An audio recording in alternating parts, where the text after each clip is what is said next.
জয় শ্রীকৃষ্ণ। আর আজকে কিন্তু আমার ইনভিটেশন ছিল আমার বেস্ট ফ্রেন্ডের বাড়িতে। So let's go. And this is my OOTD।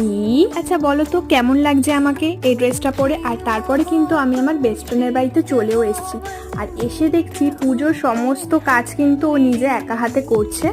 আর এখানে বসে কিন্তু আমি ভিডিও করছিলাম আর ওর সাথে গল্প করছিলাম। আর তারপরে কিন্তু আমি চলে আসছি কিচেনে। ওখানে এসে দেখি কাকু কিন্তু আমাদের সবার জন্য খিচুড়ি বানাচ্ছে।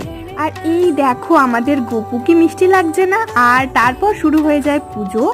আর ওদের বাড়িতে কিন্তু ওই পুজো করছিল। আর পুজো শেষে আমরা কিন্তু নিজেদের মধ্যে গল্প করছিলাম, আড্ডা দিচ্ছিলাম। আর এই দেখো ওর এই স্বভাব জীবনে যাবে না, লোকজনের সাথে মারপিট করা, ঠিক আছে? তো সেটাই করছিল। তো গোটা দিনটা আমরা খুব মজা করে কাটিয়েছি। তারপরে আমরা প্রসাদ খেয়ে নিয়েছি। আর এইটাকে বলো তো, এটা কিন্তু chowmein. This is about all. Day to like, comment and subscribe.